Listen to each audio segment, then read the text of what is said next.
دیکھیے اگر کسی ایسی زمین پر بارش برسے جو اوپر سے بہت سخت ہے تو پانی بہہ جائے گا، زمین میں جذب نہیں ہوگا تو کوئی روئیدگی پیدا نہیں ہوگی۔ اگر دل سخت ہے تو قرآن مجید ان پر کوئی اثر نہیں کرے۔ اس کے لیے سب سے پہلے موعظہ کی ضرورت ہے، وعظ کی ضرورت ہے، نصیحت کی ضرورت ہے تاکہ دل نرم پڑ۔ انسانی دل جب سخت ہوتے ہیں تو ان کی سختی چٹانوں سے زیادہ ہوتی ہے۔ سورہ بقرہ میں فرمایا ثم قست قلوبکم فہی کالحجارۃ او اشد قسوہ، یہودیوں سے خطاب ہے۔ ثم قست قلوبکم من بعد ذلک فہی کالحجارۃ او اشد قسوہ، اے بنی اسرائیل تمہارے اس طرز عمل کے نتیجے میں تمہارے دل سخت ہو گئے اور اب وہ پتھروں سے زیادہ سخت۔ لہذا سب سے پہلے ضرورت کیا ہے؟ دل کی زمین کو نرم کیا جائے، اس میں ہل چلایا جائے۔ یہ کام ہے موعظہ کا، وعظ کا، نصیحت کا۔ ہمارے معاشرے میں کسی زمانے میں وعظ کا بڑا رواج تھا، آج کل یہ چیز ختم ہو گئی، بلکہ وعظ کو گھٹیا بات سمجھا جاتا ہے۔ بھائی کوئی عقلی بات کرو، کوئی علمی بات کرو، تم تو وعظ کہہ رہے ہو، گویا کہ وعظ گھٹیا چیز ہے۔ نہیں، وعظ سے دل میں رقت پیدا ہوتی، نرمی پیدا ہوتی۔ تو قرآن مجید ہی سب سے بڑا موعظہ ہے۔ ہم نے بدقسمتی سے کیا کیا، جب وعظ کہے جاتے تھے تب بھی مثنوی مولانا روم سے، ضعیف احادیث سے، واعظ دستان زنوں افسانہ بند، واعظ بڑے اونچے اونچے ہاتھ چلا کر اور افسانہ جو ہے بیان کر رہا ہے، لیکن اس کا حال کیا ہے؟ از خطیب و دیلمی گفتار اوست، با ضعیف و شاذ و مرسل کار اوست۔ وہ خطیب بغدادی یا دیلمی کی جو احادیث ہیں، جو سب سے گھٹیا درجے کی کتاب حدیث کی، سب سے کم تر درجے کی کتاب حدیث کی، ضعیف کتابوں کے یوں سمجھئے کہ بہت بڑے مجموعے، وہاں سے وہ حدیثیں لا رہا ہے۔ الضعیف و شاذ و مرسل کارے، ضعیف حدیث، شاذ حدیث، مرسل حدیث سے وہ بیان کر رہا ہے، قرآن سے اس کا کوئی تعلق نہیں۔ قرآن مجید سب سے بڑا واعظ ہے۔ یا ایھا الناس قد جاءتکم موعظۃ، یہ دل کو جب نرم کرتا ہے تو پھر اس میں جذب ہوتا ہے، یہ سیکنڈ سٹیپ ہے اس کا۔ اور جب دل میں جذب ہوگا تو دل کے اندر کی بیماریوں کو دور کر دے گا۔ دل کے اندر کی بیماریاں کون سی ہیں؟ تھرومبوسس نہیں، سنجائنا نہیں، وہ اور ہیں۔ وہ دل کی بیماریاں جن کے لیے قرآن شفا ہے، وہ ہے تکبر، حسد، حب مال، حب دنیا، حب جاہ، حب شہرت۔ یہ ہیں وہ چیزیں کہ جو اصل ہیں، جو دل کے امراض، ان سب کو جڑ سے نکال کر پھینک دے گا قرآن حکیم۔ یا ایھا الناس قد جاءتکم موعظۃ من ربکم وشفاء لما فی الصدور، وہ ہدن اور وہ ہدایت ہے، انفرادی زندگی کے لیے بھی ہدایت ہے، اجتماعی زندگی کے لیے بھی ہدایت ہے۔ کبھی اگر سورہ فاتحہ پر آپ غور کریں جو ہماری نماز کا جزو لازم ہے، تو ہم پہلے کہتے ہیں الحمدللہ رب العالمین الرحمن الرحیم مالک یوم الدین ایاک نعبد و ایاک نستعین۔ یہ ہدایت تو ہمیں پہلے ہی ملی ہوئی ہے۔ پھر جو ہم کہتے ہیں اہدنا الصراط المستقیم، اللہ کو ہم نے پہچان لیا، اسے رب العالمین مان لیا، اسے رحمان مان لیا، اسے رحیم مان لیا، اسے روز جزا کا حاکم مطلق مان لیا، تو اب کون سی ہدایت رہ گئی؟ ہدایت تو آ گئی۔ اب اصل ہدایت جو درکار ہے وہ ہے جو ریلیونٹ ہے آج کے دور میں، جو اجتماعی نظام ہے انسانوں کا، اس کے لیے انسان بالکل بے بس اس کی عقل جو ہے اجتماعی نظام عدل قائم نہیں کر سکتی۔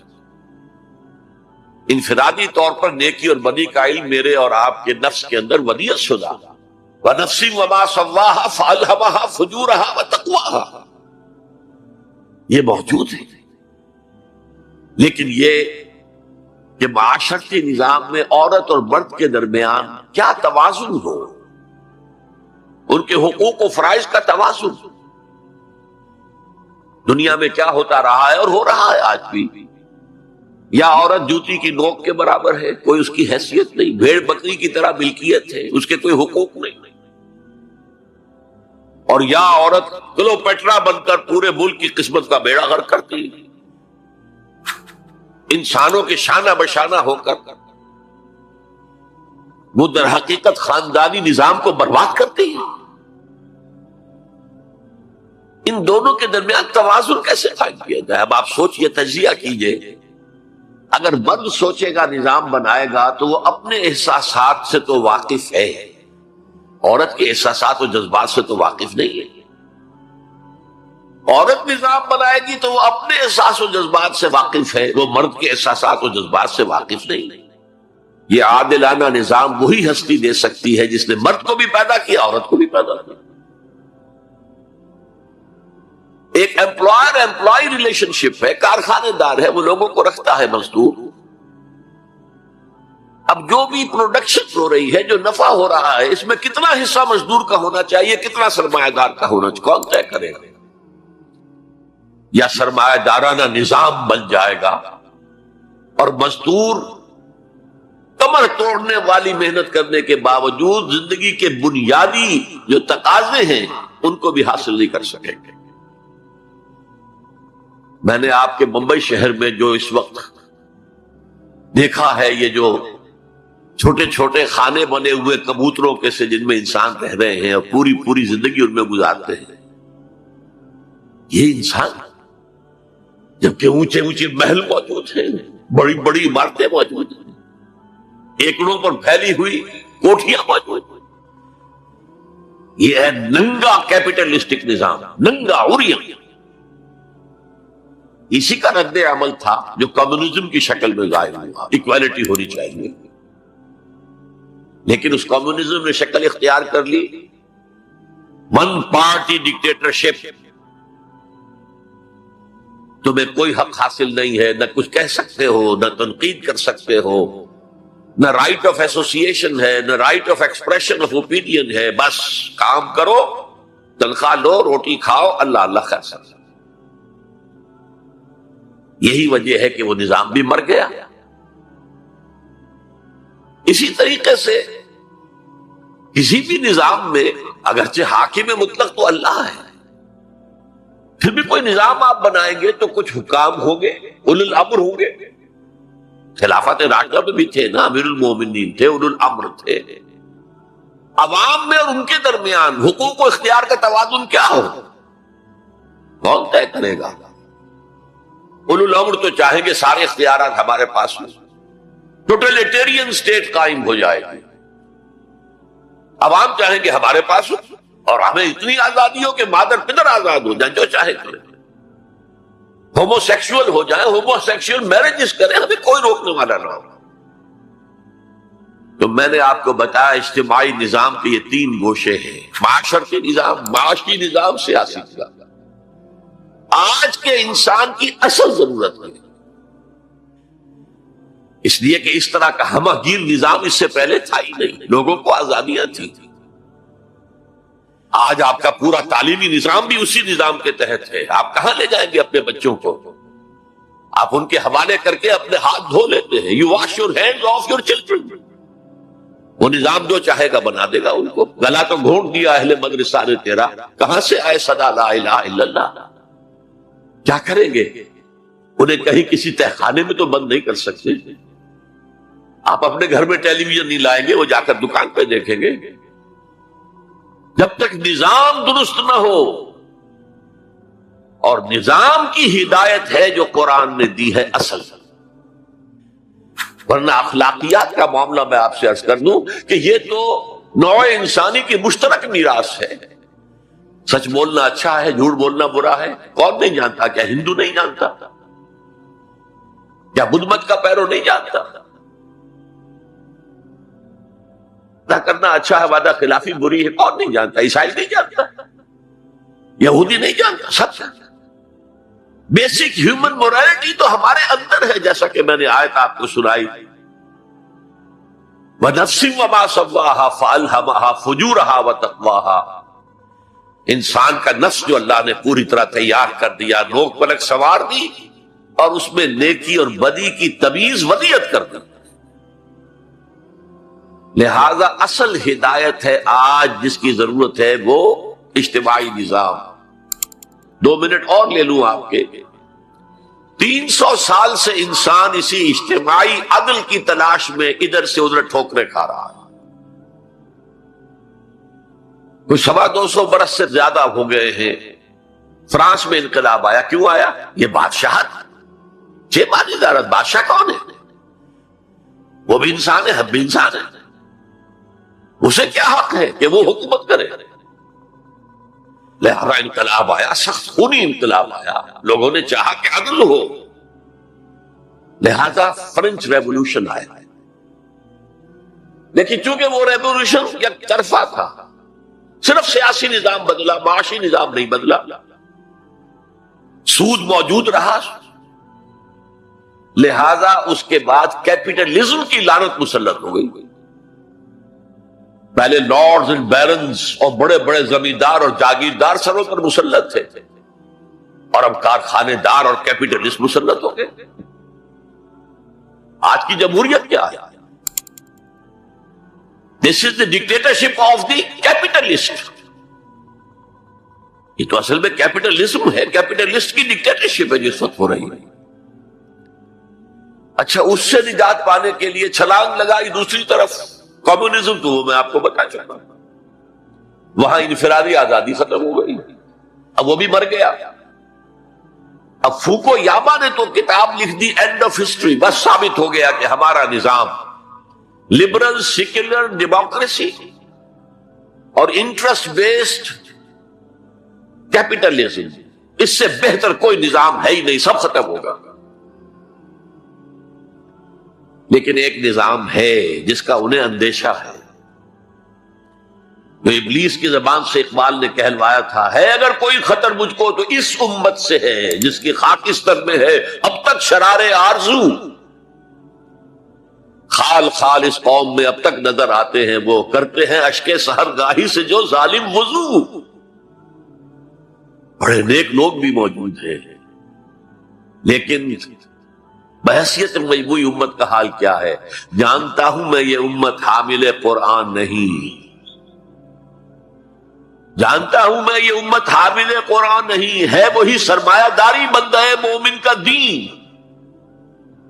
جانتا ہوں میں کہ مشرق کی اندھیری رات میں بے ید بیضا ہے پیران حرم کی آستین، پیر ہیں، مرشد ہیں، ان کی آستینوں میں ید بیضا نہیں ہے، حضرت موسیٰ والا۔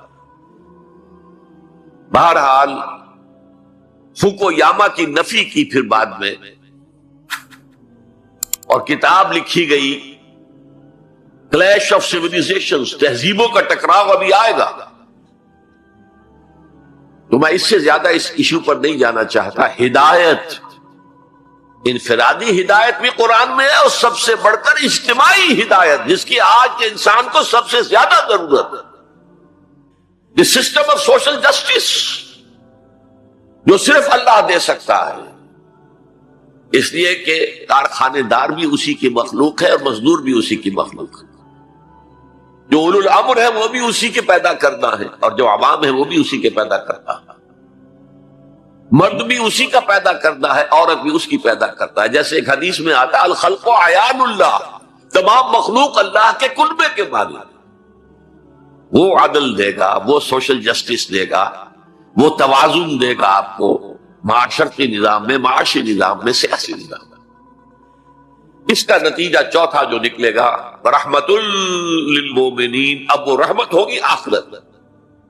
جیسے حضور نے فرمایا الزہراوین نام دیا سورہ بقرہ کو اور سورہ آل عمران الزہراوین، زہرا کہتے ہیں بہت تابناک حضرت فاطمہ زہرا رضی اللہ تعالی عنہ.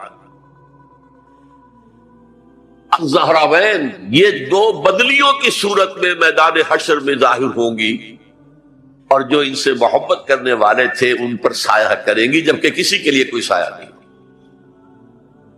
تو یہ رحمت کا ظہور ہوگا قرآن کا قیامت کے دن.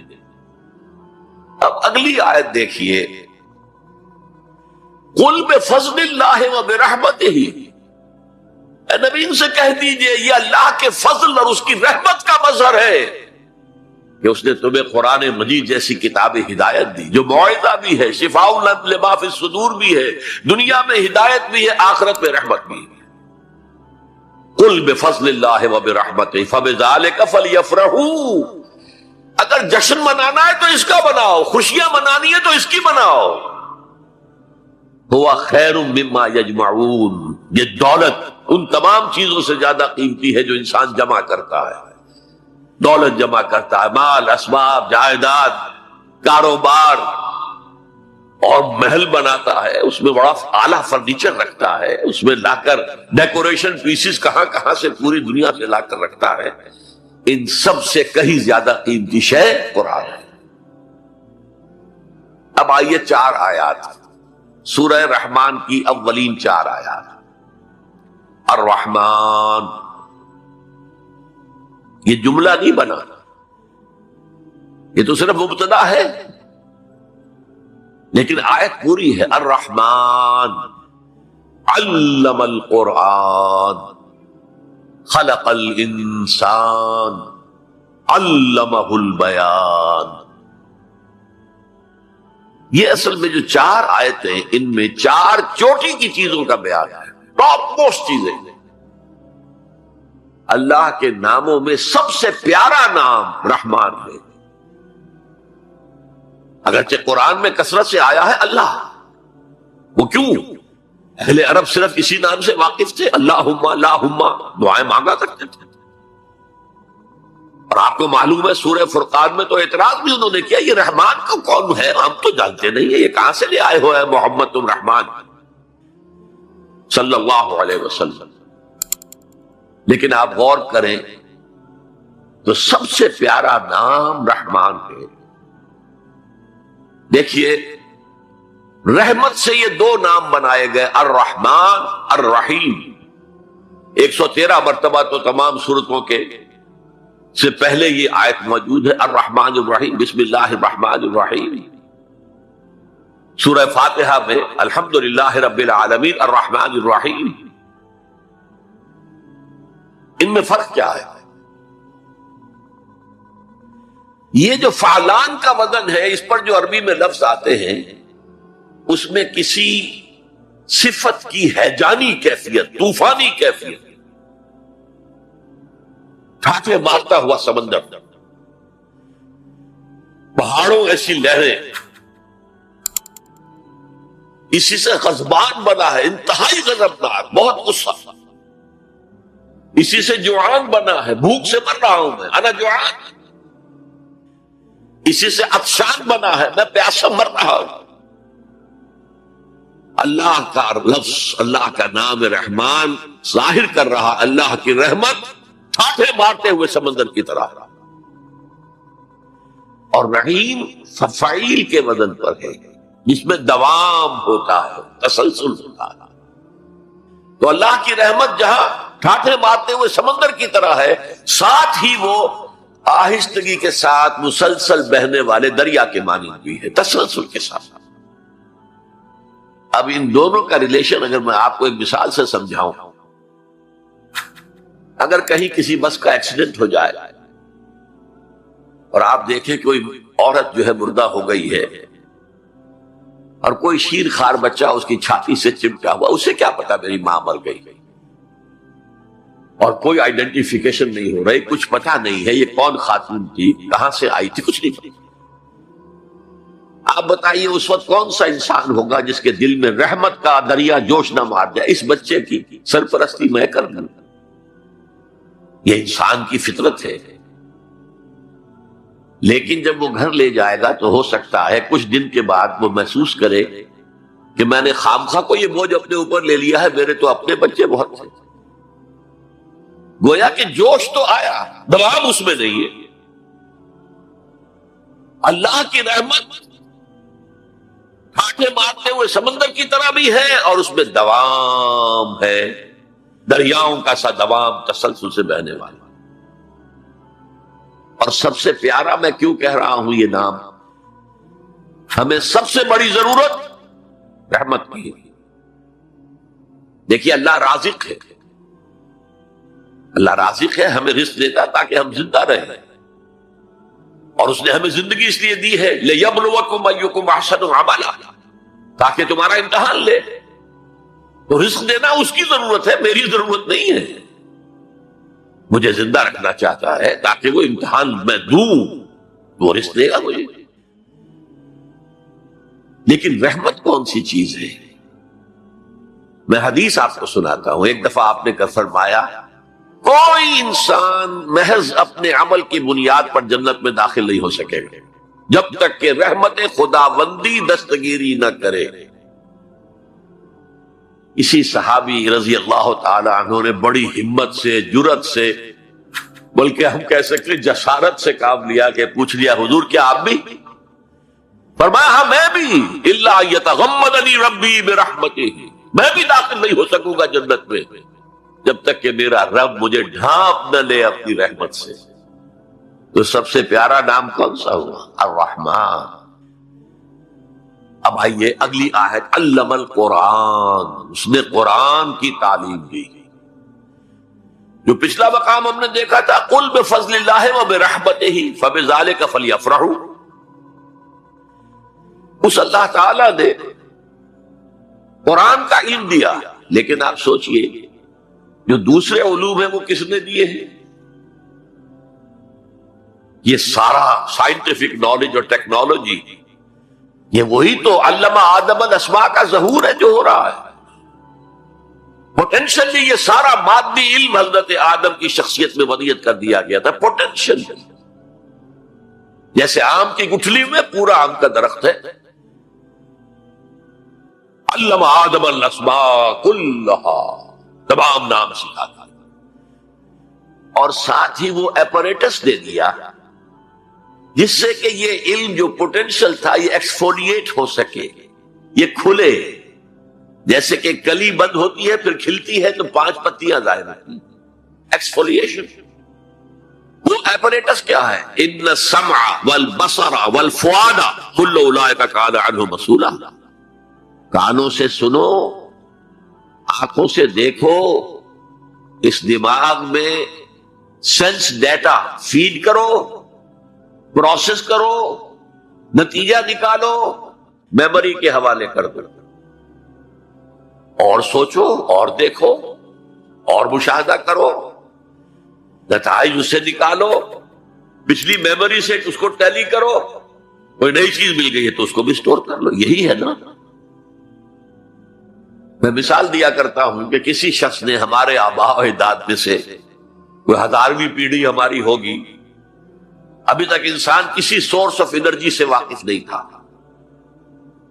پھل کھاتا تھا یا گوشت کچا کھاتا تھا۔ کسی شخص نے دیکھا کہ اوپر سے ایک چٹان گری اور نیچے بھی چٹان تھی، تو آگ کا شعلہ برآمد ہو گیا۔ اوہو یہ کیا ہے؟ اب اس نے ویریفائی کرنے کے لیے 2 پتھر لیے، ٹکرائے، شعلہ پیدا ہو گیا، آگ ایجاد ہو گئی، the most primary source of energy. اس سے آگے کسی نے دیکھا کہ ہانڈی چڑھی ہوئی ہے چولہے کے اوپر اور ڈھکنا اس کا ہلا، اسے کون ہلا رہا ہے؟ وہ جن ہے، بھوت ہے، کون ہے؟ بعد میں معلوم نہیں، یہ سٹیم ہے، سٹیم میں طاقت ہے، سٹیم انجن ایجاد ہو گئے، چل پڑی گاڑیاں۔ فرنٹیئر میل آتا تھا پشاور سے بمبئی تک، چلا رہا ہے اسی سٹیم انجن سے۔ تو یہ علم ہمارا تدریجاً آگے بڑھا، لیکن یہ دیا ہوا اللہ کا ہے۔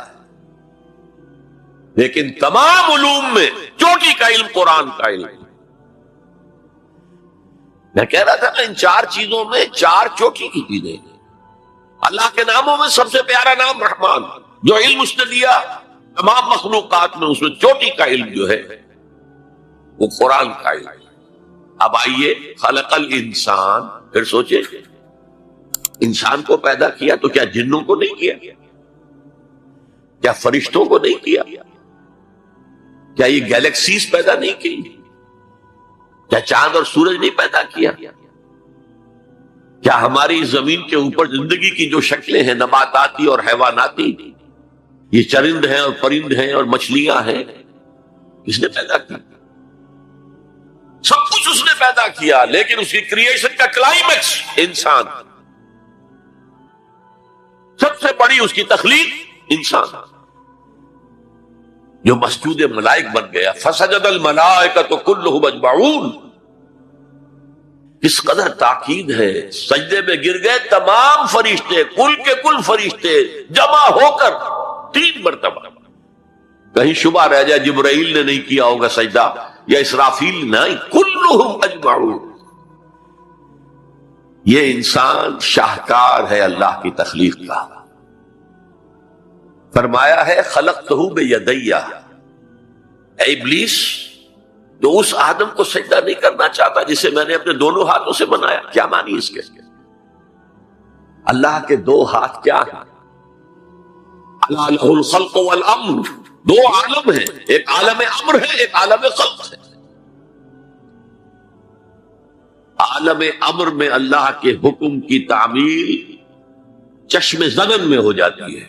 انما امرہ اذا اراد شیئا فانما یقول له کن فیکون. اور عالم خلق میں وقت لگتا ہے. آم کی گٹھلی سے درخت تو بنے گا آم کا، لیکن کتنے سال لے گا؟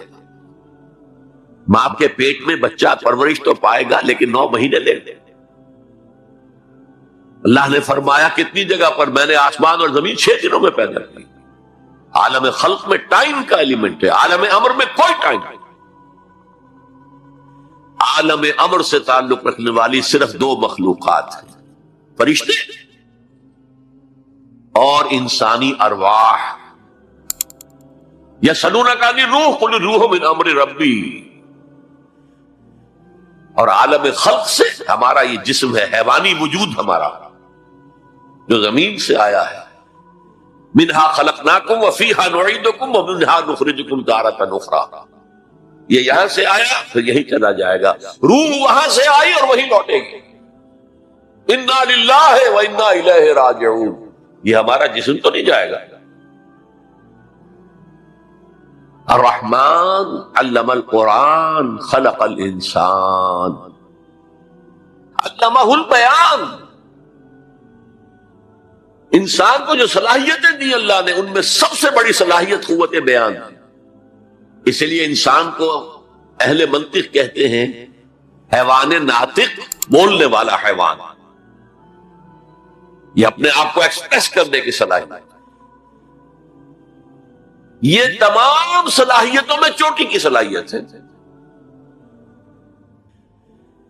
دیکھیے ہمیں آنکھیں دی ہیں، حیوانوں کی بینائی ہم سے کہیں زیادہ ہے. ایسے حیوان بھی ہیں کہ جنہیں لائٹ کی ضرورت ہی نہیں، بغیر روشنی کے دیکھتے ہیں.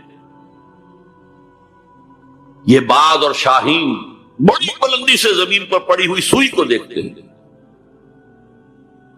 سماعت ہمیں دی تو بہت سے حیوانات کو ہم سے بہت زیادہ سماعت دی. آپ گھوڑے پر سوار جا رہے ہیں، آپ نے کوئی آواز نہیں سنی، گھوڑے نے سن لی ہے، اس کی کنوتیاں کھڑی ہو گئی، اینٹینا کھڑے ہو گئے. سوار کو معلوم ہوا کوئی خطرہ ہے، اس نے تو کچھ نہیں سنا تھا. پھر کتنے حیوان ہیں جو سونگنے کی قوت ان میں کتنی زیادہ ہے، ہر شے کو سونگ کر پتہ کرتے ہیں یہ ہمارے کھانے کی ہے کہ نہیں. اصل صلاحیت جو انسان کی صلاحیت ہے وہ قوت بیان. آپ کو معلوم ہے بڑے بڑے وکیل ایک پیشی کے 5 لاکھ روپیہ لے رہے ہیں. کیوں؟ ان کے اندر بیان کی صلاحیت زیادہ ہے، جو مقدمے کو خوبصورتی سے پیش کر سکتے ہیں. ورنہ وہی قانون پڑھنے والے جو ہیں وکلا، وہ جوتی پٹخار سے پھرتے ہیں، کوئی ان کو پوچھتا نہیں. اسی طرح آپ کو معلوم ہے دنیا میں بڑے بڑے جو ڈکٹیٹر بنے ہیں وہ قوت بیان کی بنیاد پر. ہٹلر کی فائری سپیچز اس نے کہاں سے کہاں اسے پہنچا دیا. لیکن اب ان چیزوں کو جوڑیے. الرحمن علم القرآن، یہ ایک جملہ بنا ہے. رحمان نے قرآن سکھایا. خلق الانسان، انسان کو پیدا کیا. علمہ البیان، یہ 3 ویلیوز ہیں جو 4 آیتوں میں آئی ہیں. آپ نے میتھمیٹکس میں یا ارتھمیٹکس میں پڑھا ہوگا ریشو پروپورشن کا قاعدہ، نسبت و تناسب. 3 ویلیوز دے دی گئی، یہ چوتھی تلاش کرو. وہ چوتھی ویلیو کیا ہے؟ دیکھو، اگر تمہیں کوئی قوت بیان اللہ نے دی ہے، اسے قرآن کو بیان کرنے میں صرف کرو. جیسے ہم کہتے ہیں کہ توپ سے مکھی نہیں ماری جاتی. توپ جتنی بڑی شے ہے وہ مکھی مارنے کے لیے تو استعمال نہیں ہوتی. تمہیں اللہ نے قوت بیان دی ہے، اسے صرف پیسے کمانے کے لیے استعمال نہ کرو، اسے لیڈری چمکانے کے لیے استعمال نہ کرو. اس قوت بیان کو اس قرآن کے بیان کرنے میں استعمال کرو. یہ جو نتیجہ نکلا ہے یہ ایک حدیث میں آیا ہے اور اس میں عجیب لطف ہے.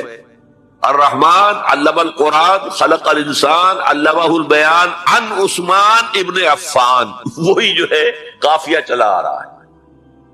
بخاری شریف کی روایت ہے، خیرکم من تعلم القرآن وعلمہ. تم میں سے بہترین لوگ وہ ہیں جو قرآن سیکھیں اور سکھائیں، پڑھیں اور پڑھائیں، سمجھیں اور سمجھائیں. یہ بہترین ہے، اس کو بہتر نہ کہیں. یہ خیر کے بعد من آ جائے گا تو یہ کمپیریٹیو ڈگری ہوگی. انا خیر منہ، ابلیس نے کہا تھا میں اس آدم سے بہتر ہوں. خلقتنی من نار وخلقتہ من طین، مجھے تو نے آگ سے بنایا، اسے مٹی سے بنایا. اگر من نہ آئے تو یہ سپرلیٹیو ڈگری ہے. خیرکم، تم میں سے بہترین لوگ وہ ہیں جو قرآن سیکھیں اور سکھائیں. کاش یہ حدیث نقش ہو جائے نوجوانوں کے دل پر. کیریئرز کی تلاش کرتے ہیں، ایم بی اے کر لیں، کمپیوٹر میں ایم ایس کر لیں، کیریئر بنے گا، تنخواہ اچھی ملے گی. وہ سارا کچھ اس دنیا کے لیے، عارضی دنیا کے لیے، عارضی زندگی کے لیے ہے اور کچھ بھی نہیں. حضور فرما رہے سب سے اونچا کیریئر یہ ہے قرآن پڑھو اور پڑھاؤ. اور یہ تو ہمارے ذمے لگا کر گئے حضور. خطبہ حجت الوداع میں کیا کہا تھا؟ میں صرف تمہارے لیے تو نہیں بھیجا گیا تھا. وَمَا أَرْسَلْنَاكَ إِلَّا كَافَّةً لِلنَّاسِ بَشِيرًا وَنَذِيرًا. اے محمد، ہم نے آپ کو نہیں بھیجا ہے مگر ساری نوع انسانی کے لیے بشیر اور نذیر بنا کر. تو حضور نے تو تبلیغ ابھی صرف اہل عرب تک کی تھی. رسول تو تھے وہ پوری نوع انسانی کی. وہ کون کرے گا؟ وَكَذَلِكَ جَعَلْنَاكُمْ أُمَّةً وَسَطًا لِتَكُونُوا شُهَدَاءَ عَلَى النَّاسِ وَيَكُونَ الرَّسُولُ عَلَيْكُمْ شَهِيدًا. ہم نے تمہیں امت بنایا. کس لیے بنایا؟ خیر امت بنایا، امت وسط بنایا، درمیانی امت بنایا. ایک کڑی ڈال دی ہے. دیکھیے حضور سے پہلے رسالت 2 کڑیوں پر مشتمل تھی صرف.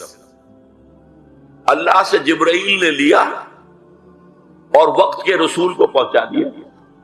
اب وقت کا رسول پہنچا رہا ہے آگے.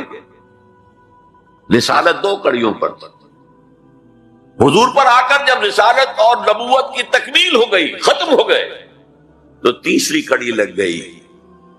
اللہ سے لائے جبرائیل، پہنچایا قرآن کو.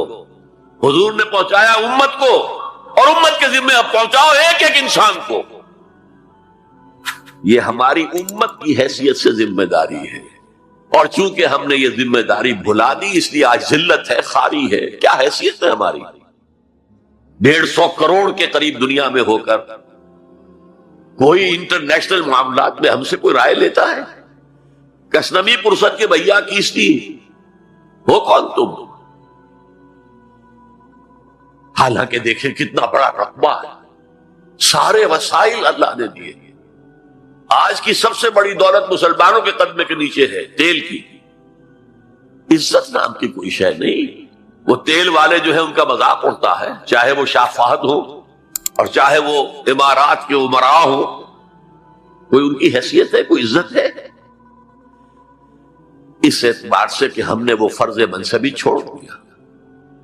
ہمارا فرض تو یہ تھا قرآن پہنچاؤ، اور اس حد تک آپ نے فرمایا بلغوا عنی ولو آیۃ، پہنچاؤ میری جانب سے. اور یہ میری جانب سے یوں سمجھیے انگریزی میں اس کا ترجمہ ہوگا آن مائی بہاف. جو بھی حضور کا امتی قرآن پہنچاتا ہے وہ حضور کے بہاف پر پہنچا رہا ہے. رسالت حضور کی ہے جو تا قیام قیامت قائم رہے گی. نبوت محمدی آپ کے انتقال کے ساتھ ختم ہو گئی، رسالت محمدی تو جاری ہے، تا قیام قیامت جاری ہے، کوئی اور نبی اور رسول آنے نہیں. تو یہ ہے خیرکم من تعلم القرآن وعلمہ. اب آئیے 6 آیتیں سورہ عبس. اللہ انہا تذکرہ، یہ لفظ بہت اہم ہے. تذکرہ، ذکرہ، تذکیر، فذکر بالقرآن، کیا معنی ہے اس کے؟ یاد دہانی صحیح ترین ترجمہ ہے، یاد دہانی. ایک ہے کسی کو کچھ سکھانا، نئی بات سکھانا، ایک ہے یاد دہانی. اسے ایک چیز معلوم تھی کوئی بھول گیا، یاد کرانا.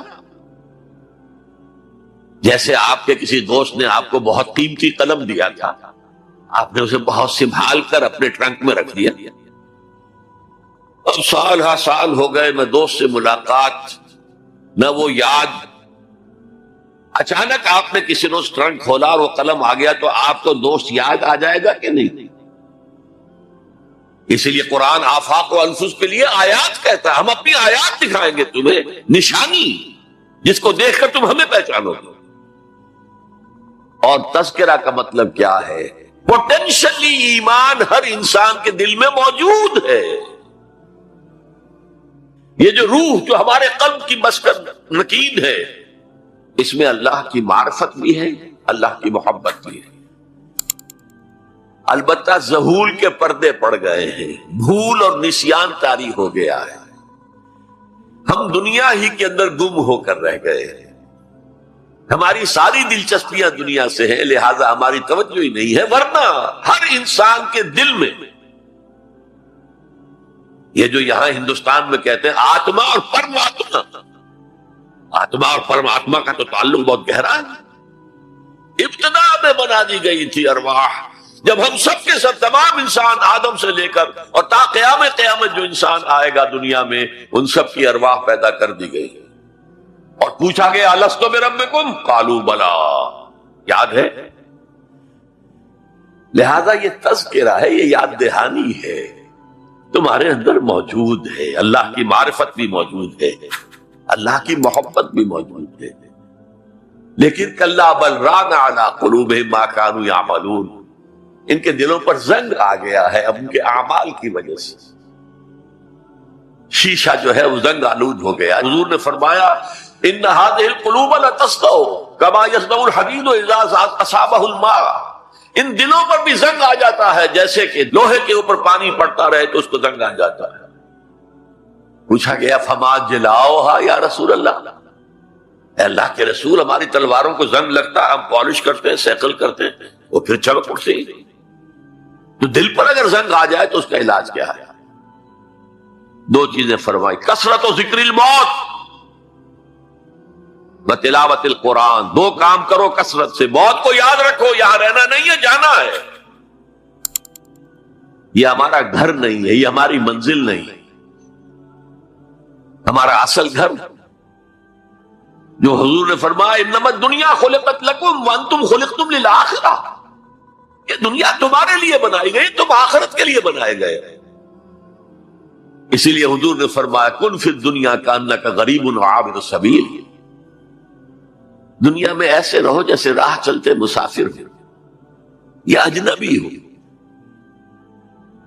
اپنے بارے میں فرمایا مالی ولی دنیا، مجھے تمہاری دنیا سے کیا سروکار، انما مثلی کراکب استظل تحت شجرۃ ثم راح فترکها، میری مثال اس مسافر کی سی ہے جو ذرا سستانے کے لیے کسی درخت کے سائے میں بیٹھتا ہے تھوڑی دیر، وہ اس کا گھر تو نہیں ہے، اس کی منزل نہیں ہے، پھر وہ اس کو چھوڑتا ہے، اپنا راستہ لیتا ہے. یہ اگر ہمارا تصور قائم ہو جائے، کلا انہا تذکرہ. اب اس کے بعد جو الفاظ آئے فی صحف مکرمۃ مرفوعۃ مطہرۃ بأیدی سفرۃ کرام بررہ. یہ جو قرآن ہے، جو تذکرہ ہے، یہ بڑے ہی انتہائی پاکیزہ صحیفوں میں ہے. فی صحف مکرمۃ، بڑے باعزت، مرفوعۃ مطہرۃ، مرفوع بلند اور انتہائی پاک. بأیدی سفرۃ، یہ کن کے ہاتھوں میں ہے؟ لکھنے والے وہ فرشتے. بأیدی سفرۃ کرام بررہ، جو نہایت باعزت ہے، بہت وفادار ہے اللہ. یعنی اصل قرآن کہاں ہے؟ لوح محفوظ میں ہے.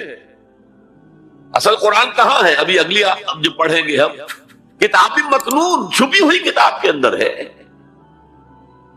اصل قرآن کہاں ہے؟ وَإِنَّهَا لَفِي أُمِّ الْكِتَابِ لَدَيْنَا لَعَلِيٌّ عَظِيمٌ. یہ تو اس ام الکتاب میں جو ہمارے پاس ہے، بہت بلند ہے اور بہت عظمت والا ہے. یہ 6 آیتیں ہو گئی. اب آئیے 8 آیتیں جو آپ نے سنی، بہت خوبصورت قرات تھی ماشاءاللہ.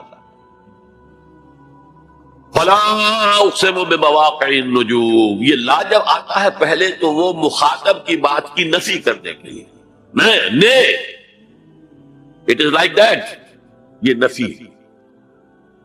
لا اقسم بیوم القیامہ، تمہارے خیالات غلط ہیں، میں قیامت کی قسم کھاتا ہوں. تو فرمایا فلا اقسم بمواقع النجوم. وقع یقع کے کیا معنی ہے؟ اور یہ سورت کون سی؟ واقعہ. اذا وقعت الواقعہ، وقع گر جانا، پڑ جانا. یہ ستاروں کے ڈوبنے کی جگہ ہے. فلا اقسم بمواقع النجوم وانه لقسم لو تعلمون عظیم. اگر تم جانو تو یہ بہت بڑی قسم ہے جو ہم نے کھائی ہے. اس وقت کا انسان کیا سمجھتا کہ ستارے کہاں جاتے ہیں، کہاں غروب ہوتے ہیں، کہاں گرتے ہیں؟ آج ہمیں معلوم ہے. سورہ حامیم سجدہ میں جو کہا گیا ہے سنریہم آیاتنا فی الآفاق وفی انفسہم حتی یتبین لہم انہ الحق، ہم انہیں اپنی نشانیاں دکھائیں گے آفاق و انفس میں، یہاں تک کہ یہ بات واضح ہو جائے گی کہ قرآن حق. آج ہمیں معلوم ہے خلا میں بلیک ہولز ہیں، اور یہ بلیک ہولز بڑے بڑے ستاروں کے پچکنے سے، پچک جانے سے پیدا ہوتے ہیں. اور جب وہ بڑے ستارے پچکتے ہیں، جو خلا پیدا ہوتا ہے، ویکیوم، اس میں بڑی طاقت ہوتی ہے. اس کے پاس سے کوئی سیارہ، کوئی ستارہ گزر جائے اسے کھینچ لیتا ہے قبر کے اندر. یہ بلیک ہولز کا تصور. اسی لیے اللہ نے اس وقت کے لوگوں کے لیے کیا کہا؟ فلا اقسم بمواقع النجوم وانہ لقسم لو تعلمون عظیم. انہ لقرآن کریم، یہ بہت باعزت قرآن ہے. فی کتاب مکنون، ایک چھپی ہوئی کتاب میں ہے.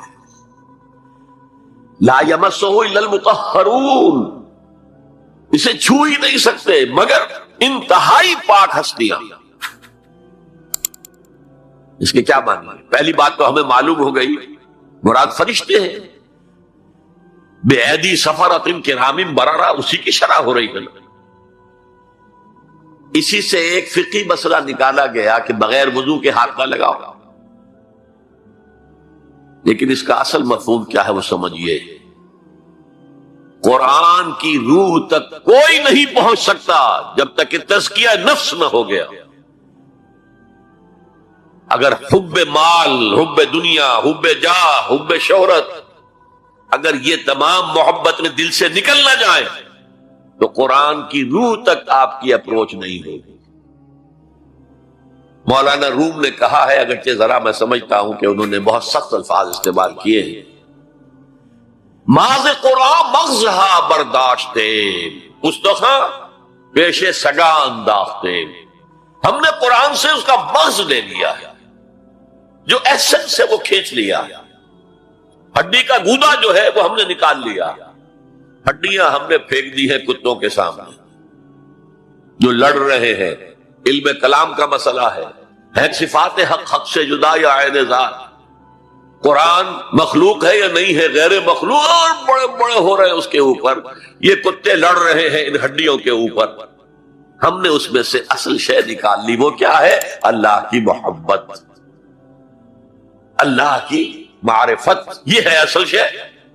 ماذ قرآن مغزہ برداشتے استخا پیشے سگا انداختے۔ تو جب تک انسان کا باطن پاک نہ ہو جائے وہ قرآن کے چھلکوں سے کھیلتا رہے گا، چاہے وہ کہنے کو مفسر ہو، قرآن کے باطن تک کبھی نہیں پہنچے گا۔ فی کتاب مکنون لا یمسہ الا المطہرون تنزیل من رب العالمین، یہ تھوڑا تھوڑا کر کے اتارا گیا ہے رب العالمین کی طرف سے۔ انزال کے معنی ہے دفعتاً اتار دینا۔ لیلۃ القدر میں آیا انا انزلناہ فی لیلۃ القدر، رمضان کے بارے میں شہر رمضان الذی انزل فیہ القرآن، باب افعال، لیکن حضور پر ایک دم نہیں اترا، تھوڑا تھوڑا تھوڑا تھوڑا 23 برس میں جا کر اس کی تکمیل ہوئی۔ اب دیکھیے جو شکوہ کیا اللہ نے، کیا اس جیسی نعمت سے تم مداہنت کر رہے ہو، بے اعتنائی کر رہے ہو، اسے پڑھتے نہیں ہو، اسے سمجھتے نہیں ہو، اس پر عمل نہیں کرتے، اسے اپنا امام نہیں بناتے؟ تمہارا طرز عمل یہ ہے، بلکہ تم نے اپنا نصیب یہ بنا لیا ہے کہ تم اسے جھٹلا رہے ہو۔ غور کیجئے، جھٹلانا جو ہے دو طرح کا ہے، ایک ہے زبان سے کہنا یہ نہیں ہے، کوئی اللہ کا کلام نہیں ہے، یہ قرآن وغیرہ جھوٹ سب اساطیر الاولین ہیں، یہ محمد نے گھڑ لیا ہے وغیرہ وغیرہ، جھٹلانا ہو گیا۔ ایک جھٹلانا ہے عمل سے جھٹلانا، مان تو لیا اللہ کا کلام ہے لیکن اس کی حرام کردہ شے کو اپنے لیے حلال کیا ہوا۔ حدیث نبوی ہے ما آمن بالقرآن من استحل محارمہ، اس شخص کا قرآن پر کوئی ایمان نہیں ہے جو اس کی حرام کردہ چیز کو اپنے لیے حلال ٹھہرایا۔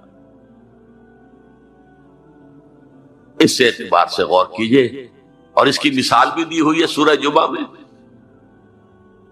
مثل الذین حملوا التوراۃ ثم لم يحملوها كمثل الحمار يحمل اسفارا بئس مثل القوم الذین کذبوا بآیات اللہ واللہ لا يهدی القوم الظالمین۔ مثال ان لوگوں کی جو حامل تورات بنائے گئے تھے اور پھر انہوں نے اس کی ذمہ داری کو ادا نہیں کیا، اسے قائم نہیں کیا، اس کے احکام پر عمل نہیں کیا۔ جیسے فرمایا ہے سورہ اعراف میں، قل یا اہل الکتاب، کہہ دیجئے اے نبی صلی اللہ علیہ وسلم، اے کتاب والو، لستم علی شیء حتی تقیموا التوراۃ والانجیل وما انزل الیکم من ربکم، تمہاری کوئی حیثیت ہماری نگاہ میں نہیں ہے، تمہارا منہ نہیں ہے کہ ہم سے دعا کرو جب تک کہ تم تورات اور انجیل کو اور جو کچھ نازل کیا گیا تمہاری طرف اسے قائم نہیں کرتے۔ آج اللہ ہماری دعائیں نہیں سنتا، 30 لاکھ جا کر حج کرتے ہیں، دنیا کے حالات میں کوئی ذرہ برابر فرق آتا ہے؟ اول تو حرام کی کمائی سے حج ہو رہا، تو حج ہے ہی نہیں سرے سے، جو کچھ کرتے گئے تھے سودی کاروبار وہی آ کر دوبارہ شروع کر دیں، سرکاری ملازمت تو جو رشوت پہلے لے رہے تھے اس کے بعد آ کر شروع کر دیں۔ یہ کیا ہے؟ یہ تکذیب بالعمل ہے، جھٹلانا ہے۔ تم نے اپنا نصیب یہ بنا لیا ہے کہ تم قرآن کو جھٹلا رہے ہو جیسے کہ انہوں نے جھٹلایا تھا۔ مثل الذین حملوا التوراۃ ثم لم يحملوها كمثل الحمار يحمل اسفارا، ان کی مثال ان گدھوں کی سی ہے جن پر کتابوں کا بوجھ لاد دیا گیا۔ مکالمات فلاں تم گٹھڑی باندھ کر گدھے کے اوپر رکھ دیجئے تو کیا وہ واقعی منطقی اور فلسفی بن جائے گا؟ یہ مثال اللہ دے رہا ہے۔ اور یہ مثال کیوں دی گئی ہے؟ اس آئینے میں ہمیں ہماری تصویر دکھائی گئی ہے۔ تم اگر قرآن کا حق ادا نہیں کر رہے تو تمہاری مثال وہی ہے جو یہود کی تھی، بئس مثل القوم الذین کذبوا بآیات اللہ، بری مثال ہے اس قوم کی جس نے اللہ کی آیات کو جھٹلایا۔ تو زبان سے تو یہودیوں نے کبھی نہیں جھٹلایا تورات کو، عمل سے جھٹلایا ہے۔ یہ وہ 5 مقامات ہیں جن میں اللہ تعالی نے خود اپنے کلام کی شرح بیان کی ہے، تعریف کی ہے، اس کی عظمت کو بیان کیا۔ اب میں آپ کے سامنے ایک حدیث رکھنا چاہتا ہوں، حضور نے کیا فرمایا۔ ایک حدیث سنا چکا ہوں آپ، عن عثمان بن عفان رضی اللہ تعالی عنہ قال قال رسول اللہ صلی اللہ علیہ وسلم خیرکم من تعلم القرآن وعلمہ، تم میں سے بہترین لوگ وہ ہیں جو قرآن سیکھیں اور سکھائیں۔ یہ حدیث بڑی عجیب ہے، یہ ترمذی میں بھی ہے اور دارمی میں ہے، اور اس کے راوی حضرت علی ہیں رضی اللہ تعالی عنہ۔ عن علی رضی اللہ عنہ قال، حضرت علی فرماتے ہیں انی سمعت رسول اللہ صلی اللہ علیہ وسلم یقول، میں نے سنا اللہ کے رسول صلی اللہ علیہ وسلم کو یہ کہتے ہوئے، انہا ستکون فتنۃ، ان قریب ایک بہت بڑا فتنہ رونما ہوگا۔ حضرت علی فرماتے ہیں قلت، میں نے عرض کیا مل مخرج منہا یا رسول اللہ، اللہ کے رسول یہ فرمائیے اس فتنے سے بچنے کا، نکلنے کا راستہ کون سا ہوگا؟ جیسے آپ بڑے بڑے حالوں میں دیکھتے ہیں ایگزٹ، عرب ممالک میں لکھا ہوتا ہے مخرج، اگر کہیں آگ لگ جائے، کہیں دھواں بڑھ جائے تو نکلو، لال جو روشنیاں ہیں ان کے اندر جو نیچے دروازے ہیں ان کی طرف جاؤ، یہ مخرج ہے جان بچانے کے لیے۔ یہاں ایک لحظہ توقف کر کے ہمارا اور صحابہ کا جو فرق ہے اس کو نوٹ کر لیجئے۔ اگر ہم ہوتے تو کیا پوچھتے، حضور یہ فتنہ کب آئے گا، کدھر سے آئے گا، کیوں آئے گا، کیا ہوگا، یہ سارے سوالات کرتے ہیں نا، جن کا عمل سے کوئی تعلق نہیں، معلومات ہیں۔ حضرت علی نے کچھ نہیں پوچھا، بس آپ نے فرما دیا کہ بہت بڑا فتنہ ہوگا، تو بس ہمیں یہ بتائیے کہ اس سے نکلنے کا راستہ کیا ہے۔ اب سنیے حضور کی زبان سے قرآن مجید کی مدح۔ قال کتاب اللہ، فتنوں سے بچانے والی اللہ کی کتاب، فیہ نبأ ما قبلکم، اس میں تم سے پہلے جو تھے ان کی بھی خبریں ہیں، قوم نوح اور قوم عاد اور قوم ثمود اور قوم مدین اور آل فرعون اور سدوم اور عمورہ کی بستیوں کے حالات ہیں کہ نہیں؟ وَخَبَرُ مَا بَعْدَكُمْ، اس میں تمہارے بعد جو آنے والے حالات ہیں وہ بھی درج ہیں، ذرا کھدائی کر کے نکالنا پڑتا ہے ورنہ حالات موجود ہیں۔ ایک اوپر کی چیز ہے، سامنے کی چیز ہے، ایک ذرا اندر سے کھدائی کر کے، لیکن یہ کہ حضور فرما رہے ہیں خبر ما بعدکم وحکم ما بینکم، اور جو بھی اختلافات تمہارے درمیان ہوں گے ان کا فیصلہ بھی اس کتاب میں موجود ہے۔ کاش کہ ہم اپنے مذہبی اختلافات کو رفع کرنے کے لیے قرآن کی طرف رجوع کریں، جو حبل اللہ ہے، واعتصموا بحبل اللہ جميعا ولا تفرقوا، تو فرمایا کتاب اللہ فیہ نبأ ما قبلکم وخبر ما بعدکم وحکم ما بینکم، هو الفصل لیس بالحزل، وہ فیصلہ کن کلام ہے، ایسے ہی یاوہ گوئی نہیں ہے، یہ قرآن کی آیات ہے۔ انہ لقول فصل وما هو بالحزل، سورہ تاریخ کے اندر آیا، تاریخ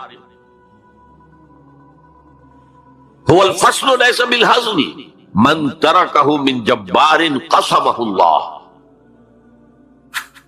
اگر کوئی جبار شخص اپنی سرکشی میں اس قرآن کو ترک کر دے گا اللہ اسے پیس کر رکھ دے گا۔ وَمَنِ ابْتَغَى الْهُدَى فِي غَيْرِهِ أَضَلَّهُ اللَّهُ، اور جو کوئی ہدایت حاصل کرنا چاہے گا قرآن کے سوا کسی اور چیز سے، اللہ اسے لازماً گمراہ کرے گا۔ کتاب ہدایت تو یہ ہے، وَهُوَ حَبْلُ اللَّهِ الْمَتِينُ، اور یہی تو ہے اللہ کی مضبوط رسی۔ جو قرآن میں کہا گیا واعتصموا بحبل اللہ جمیعا.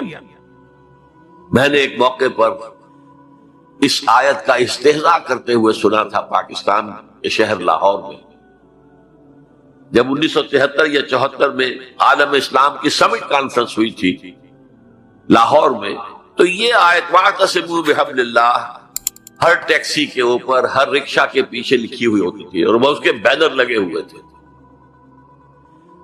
تو میری کوئی کتاب ایک پریس میں تھی، میں اس کے لیے جلدی کے لیے کہنے کے لیے کہ جلدی شائع کرو وہاں گیا، تو وہاں ایک صاحب تھے آزاد کشمیر کے محکمہ اطلاعات کے بہت بڑے افسر، اور وہ کہہ رہے تھے کیا محمل کلام ہے، کہاں ہے وہ رسی، کس کو پکڑے؟ انا للہ و انا الیہ راجعون. حضور فرما رہے ہیں ہو حبل اللہ المتین، یہ ہے رسی اللہ کی. ایک حدیث میں آتا ہے القرآن حبل اللہ الممدود من السماء الى الارض، یہ اللہ کی رسی ہے جو آسمان سے زمین تک تنی ہوئی ہے.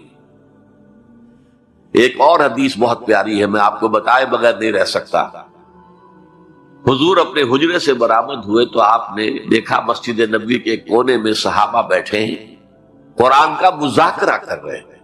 مذاکرہ ایک ہوتا ہے درس، ایک شخص بول رہا ہے دوسرے سن رہے ہیں، یہ نہیں، مذاکرہ آپس میں. حضور کے چہرے پر بشاشت کے آثار ظاہر ہیں. آپ چل کر آئے، آپ نے ایک سوال کیا عجیب، الستم تشہدون، کیا آپ لوگ اس کی گواہی نہیں دیتے اللہ الہ الا اللہ وانی رسول اللہ وہذا القرآن جاء من عند اللہ، کیا آپ لوگ اس کی گواہی نہیں دیتے کہ اللہ کے سوا کوئی معبود نہیں اور میں اللہ کا رسول ہوں اور یہ قرآن اللہ کے پاس سے آیا ہے؟ جواب کیا تھا؟ بلا یا رسول اللہ، بلا یا رسول اللہ، بلا یا رسول اللہ. اللہ کے رسول کیوں نہیں، ہم گواہی دیتے. اب فرمایا جس کے لیے میں نے یہ حدیث سنائی، فاستبشروا، خوشیاں مناؤ. جیسے ہم نے دوسرا جو تھا سورہ یونس کی آیات فَبِذَلِكَ فَلْيَفْرَحُوا، خوشیاں مناؤ، جشن مناؤ اس قرآن پر. فَاسْتَبْشِرُوا، تو بشارتیں حاصل کرو. فَإِنَّ هَذَا الْقُرْآنَ طَرَفُهُ بِأَيْدِيكُمْ وَطَرَفُهُ بِيَدِ اللَّهِ، اس قرآن کا ایک سرا تمہارے ہاتھ میں، ایک سرا اللہ کے ہاتھ میں. تو فرمایا هُوَ الذِّكْرُ الْحَكِيمُ، جو قرآن کہتا ہے ذکر کرو، ذکر کرو، کھڑے بیٹھے، سب سے بڑا ذکر قرآن ہے. ہم بیٹھ کر ضربے لگا رہے ہیں، پتہ نہیں کیا کرتے ہیں، کوئی وظائف پڑھ رہا ہے. سب سے بڑا ذکر جسے قرآن الذکر کہتا ہے، انا نحن نزلنا الذکر و انا لہ لحافظون، دی ذکر وہ قرآن هو الذکر الحکیم وهو الصراط المستقیم. اور تم نماز کی ہر رکعت میں کہتے ہو اہدنا الصراط المستقیم، وہ صراط مستقیم تو اللہ نے تمہیں دے دیا ہے، یہ قرآن ہی تو ہے صراط المستقیم. پھر دیکھیے اس میں وہ قرآن مجید کا انداز ہے، دو دو تین تین آیات ایک طرح سے قوافی کے ساتھ آ رہی ہیں. هو الذی لا تزیغ بہ الاہواء، یہ وہ شے ہے کہ جس کے ہوتے ہوئے خواہش نفس آپ کو کج نہیں ہونے دے گی، زیغ نہیں آئے گا اس کے ساتھ، اس کے ہوتے ہوئے کبھی کجی نہیں آئے گی تمہارے اندر. ولا تلتبس بہ الالسنۃ، زبانیں التباس نہیں پیدا کر سکے گی. قرآن جو ہے اپنی حفاظت خود کرتا، ذرا سی الفاظ کی شکل موڑ دی، رائنا کی بجائے رائینا کہہ دیا، قرآن پر ایسا کوئی حملہ نہیں ہو سکتا. لا یاتیہ الباطل من بین یدیہ ولا من خلفہ، اس پر باطل حملہ آور ہو ہی نہیں سکتا، نہ سامنے سے نہ پیچھے سے. ولا یشبع منہ العلماء، علماء اس قرآن سے کبھی سیری محسوس نہیں کریں گے، کبھی بھی یہ محسوس نہیں کریں گے کہ بس قرآن سے جو لینا تھا ہم نے لے لیا، اب کچھ نہیں رہا. پڑھتے رہیں گے، پڑھتے رہیں گے، پڑھتے رہیں گے، معلوم ہوگا ہر مرتبہ کوئی نئی چیز آ رہی ہے. بھلا یشبع منہ العلماء، سیری نہیں ہوگی. جیسے آپ کے سامنے آپ نے کھانا کھایا، پیٹ بھر گیا، اب وہ کوئی کہے بھائی تھوڑا سا یہ، نہیں بھائی نہیں، میرا پیٹ بھر چکا ہے، سیر ہو گئے نا. قرآن سے آپ کبھی سیر نہیں ہو سکیں گے. ولا یخلق عن کثرت الرد، بار بار کے پڑھنے سے اس پر کوئی باسی پن طاری نہیں ہوگا. کوئی اور کتاب دنیا میں ایسی نہیں ہے، ایک دفعہ پڑھ لی، 2 دفعہ پڑھ لی، پھر تیسری دفعہ ہاتھ لگانے کو جی نہیں چاہتا، پڑھنے کو جی نہیں چاہتا، سوال ہی پیدا نہیں۔ یہ وہ ہے، پڑھتے رہو گے، اس پر کوئی باسی پن طاری نہیں ہوگا۔ وَلَا تَنْقَضِي عَجَائِبُهُ، اس کے عجائب کبھی ختم نہیں ہوں گے۔ یہ ہیروں کی وہ کان ہے جو کبھی ختم نہیں ہوگی، غور کرو گے نکالتے رہو گے۔ یہ بنیاد ہے سمندر کی نیچے جہاں سے موتی ختم نہیں ہو سکتا۔ بڑی سے بڑی کان ہیروں کی ایک وقت آتا ہے کہ ختم ہو گئے، ہیرے جو تھے نکالنے تھے نکال لیے، نہیں۔ لا تنقضی عجائبہ هو الذی لن تنتہی الجن اذ سمعتہ حتی قالوا انا سمعنا قرآنا عجبا یہدی الی الرشد فآمنا بہ۔ یہ وہ کتاب ہے جسے جیسے ہی جنوں نے سنا فوراً کہا ہم نے آج ایک بہت عمدہ کلام سنا ہے، کتاب سنی ہے، تو ہم تو ایمان لے آئے۔ ایک دفعہ سنا ہے اور وہ داعی بن کر چلے گئے۔ یا قومنا اجیبوا داعی اللہ، اے ہماری قوم کے لوگوں اس اللہ کی طرف پکارنے والے کی آواز پر لبیک کہو۔ جنات کا عالم یہ ہے، ہمارا عالم کیا ہے؟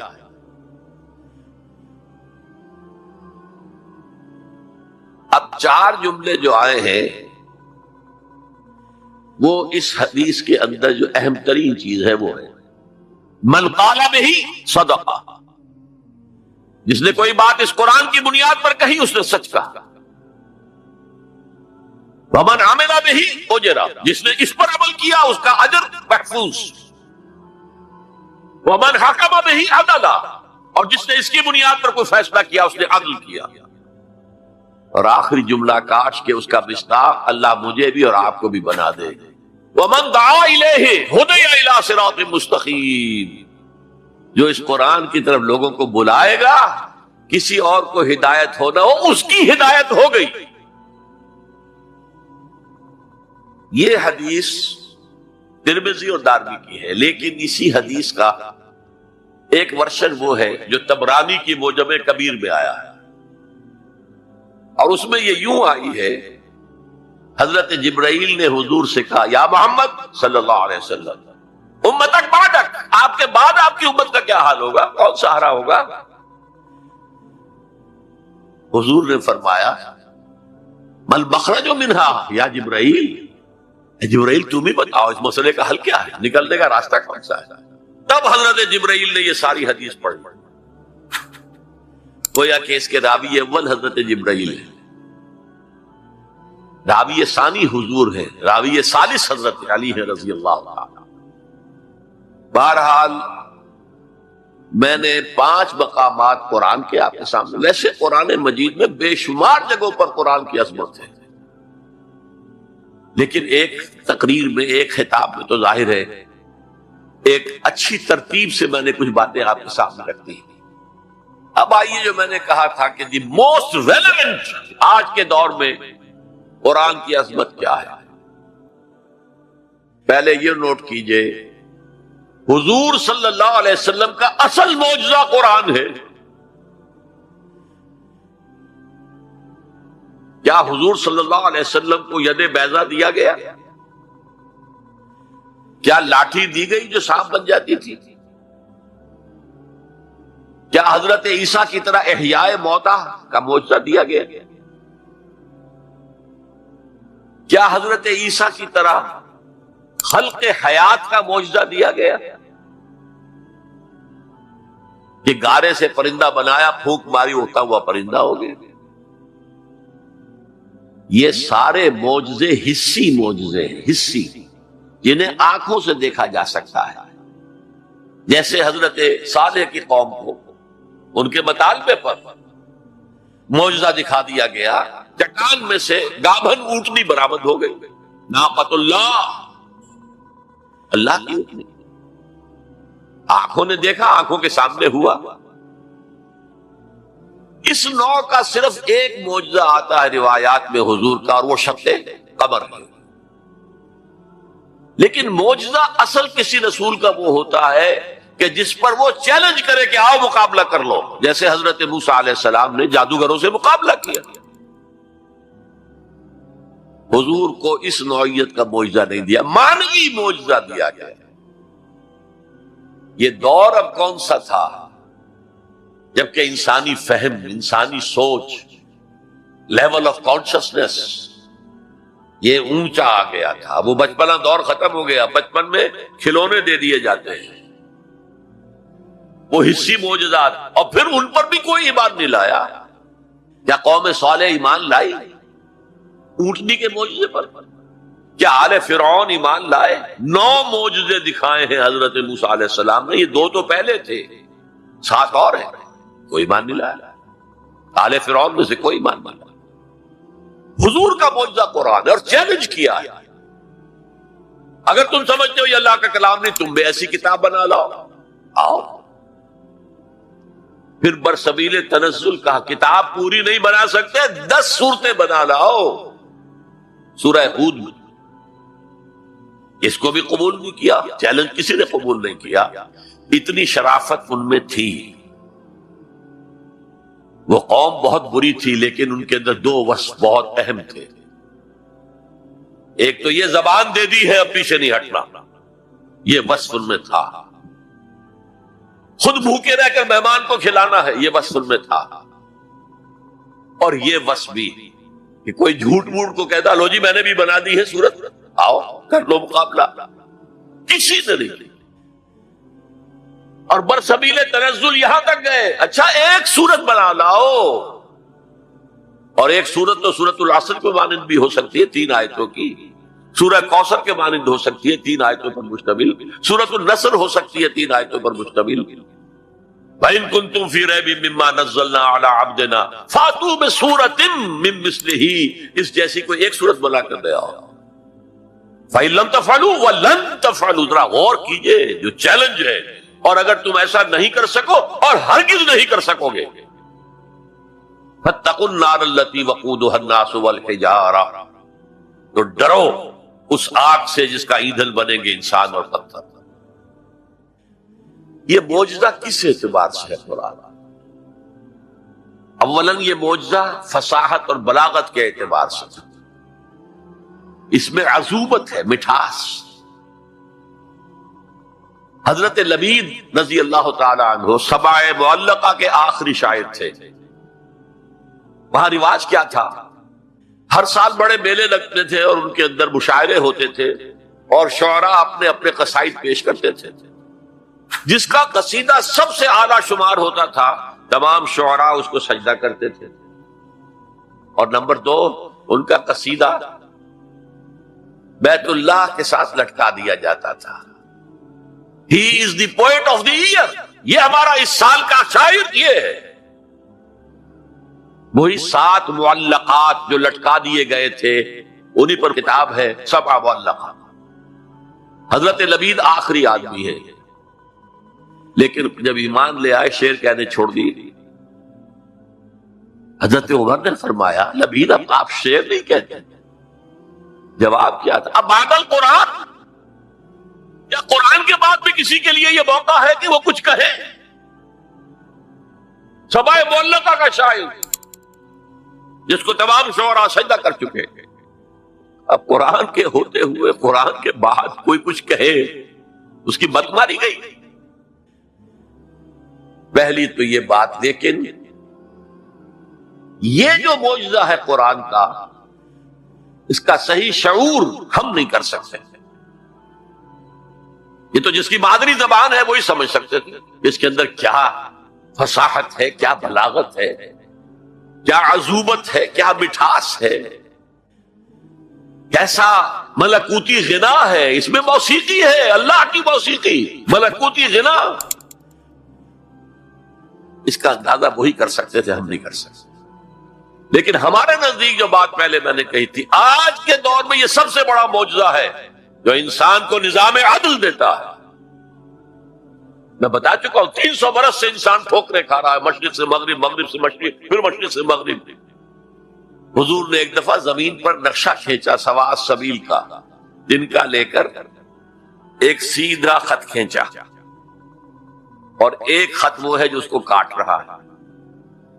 اس کے بعد پھر آپ نے ایک دائرہ بنایا سیمی سرکل، وہ جنت ہے، یہ دنیا میں صراط مستقیم یا سواء سبیل ہے، اور درمیان میں جہنم کے اوپر وہ پل صراط ہے۔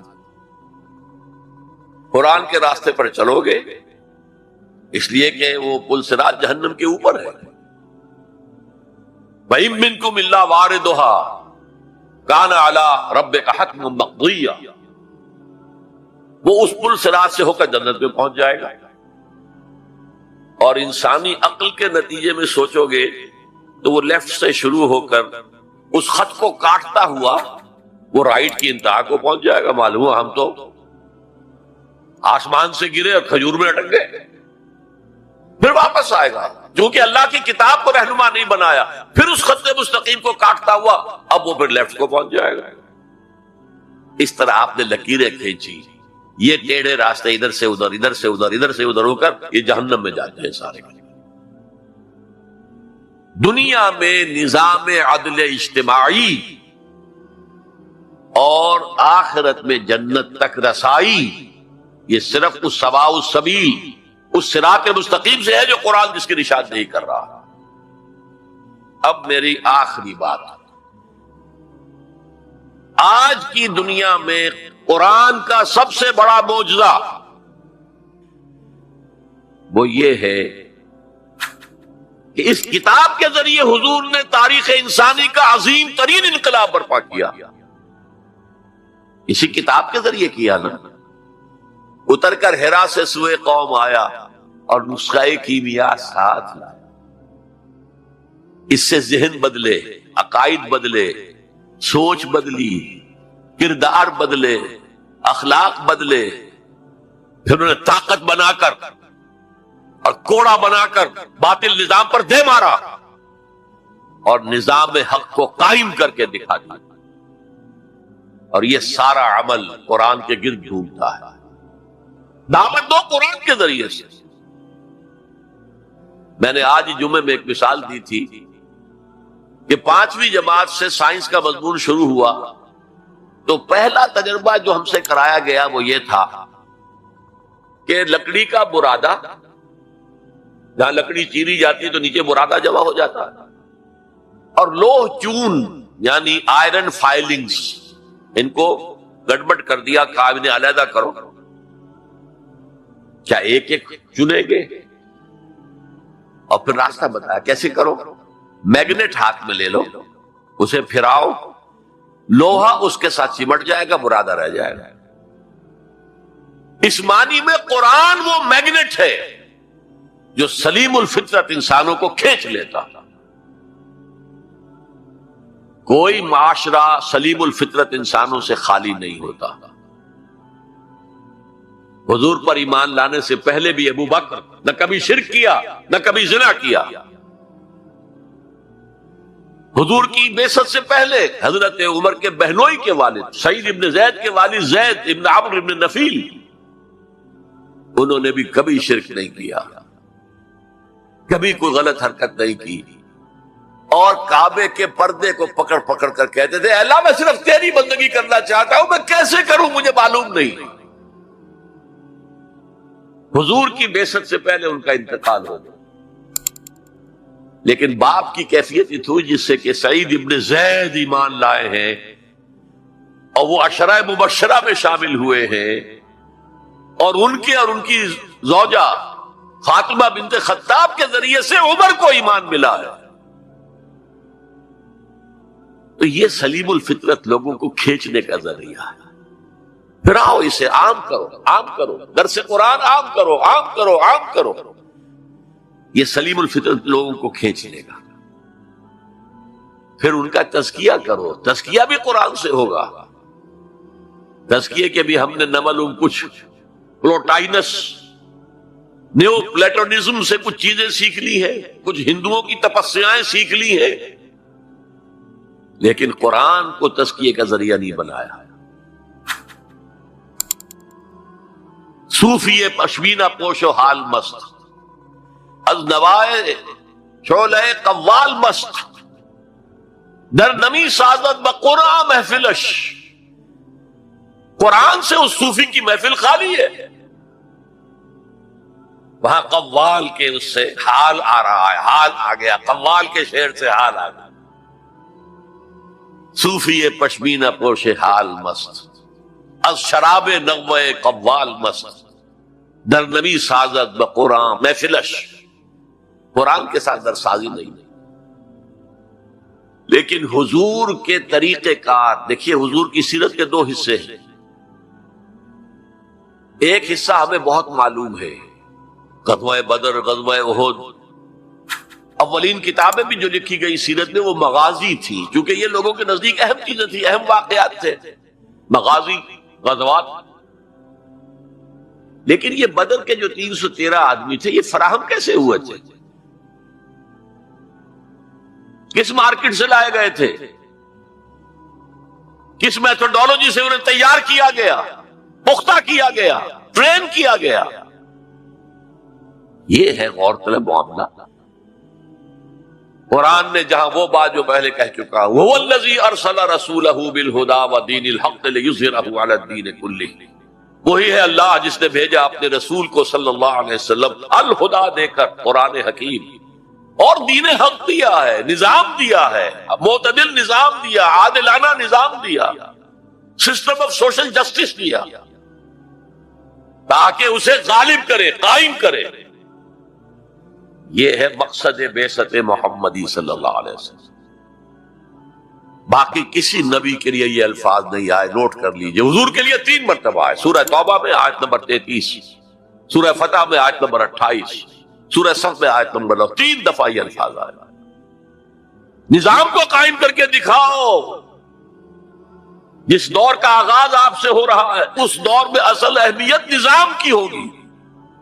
ایک بڑا پیارا جملہ یاد آیا ہے شاہ ولی اللہ دہلوی کا، اگر کسی معاشرے میں تقسیم دولت کا نظام غلط ہو جائے تو اس کے 2 نتیجے نکلتے ہیں، اور دونوں انتہائی تباہ کن۔ ایک طرف دولت کے انبار ہوں گے، اس کا نتیجہ کیا نکلے؟ عیاشی ہوگی، بدماشی ہوگی، گلچھرے ہوں گے، اسراف ہوگا، تبذیر ہوگی۔ اور یہی تلوار دوسری طرف کاٹ رہی ہے، دوسری طرف احتیاج ہوگی، بھوک ہوگی، محتاجی ہوگی۔ یہ عیاشی کی وجہ سے گمراہ ہو گئے، اور یہ کاد الفقر ان یکون کفرا، حضور نے فرمایا فقر تو کفر کے قریب پہنچا دیتا ہے انسان کو۔ جن کو 2 وقت روٹی نہیں ملتی، وہ کیا اللہ سے لو لگائیں گے؟ جو 10-12 گھنٹے دن میں کام کرتے ہیں، وہ رات کو کہیں جاگیں گے، کھڑے ہوں گے اللہ کے حضور؟ شاہ صاحب کہتے ہیں کہ یہ جو طبقہ پیدا ہوتا ہے غربا کا، یہ انسانوں کی شکل میں حیوان بن جاتا ہے، لدو اونٹ، بار برداری کے جانور، کولو کے بیل، وہ انسان نہیں رہتے۔ حدیث میں نے آپ کو سنا دی، کاد الفقر ان یکون کفرا۔ تو اس انقلاب کو برپا کرنے کے لیے، اور یہ میں آپ سے عرض کر دوں، تاریخ انسانی کا عظیم ترین انقلاب وہ ہے جو محمد نے برپا کیا صلی اللہ علیہ وسلم، اور یہ میری بات نہیں ہے۔ Doctor M.N. رائے، ممبر کمیونسٹ انٹرنیشنل، ہندو اور کمیونزم کی سب سے اونچی باڈی کا رکن، 1920 میں بولشوک ریولوشن کے 3 سال بعد 1917 میں انقلاب آیا تھا، ایک لیکچر دیا ہے لاہور میں، بریڈ لا ہال میں، دی ہسٹوریکل رول آف اسلام، اور اس نے کہا عظیم ترین انقلاب وہ تھا تاریخ انسانی کا جو محمد نے برپا کیا، because he was a revolutionary, he knew what a revolution means. کہا عظیم ترین انقلاب وہ ہے جو محمد نے برپا کیا۔ یہ 1920 کی بات ہے، اور میں جب پچھلی مرتبہ آیا تھا 1991 میں تو معلوم ہوا تھا کہ یہ جو بمبئی کہتے تھے، ممبئی اب آپ کہتے ہیں، اس کا کوئی پبلشر اس کتاب کو شائع کرتا ہے، ہسٹوریکل رول آف اسلام۔ اچھا، یہ تو ہوا 20ویں صدی کے شروع سے 20واں سال، اس کے اختتام سے 20 سال پہلے کتاب لکھی گئی دی 100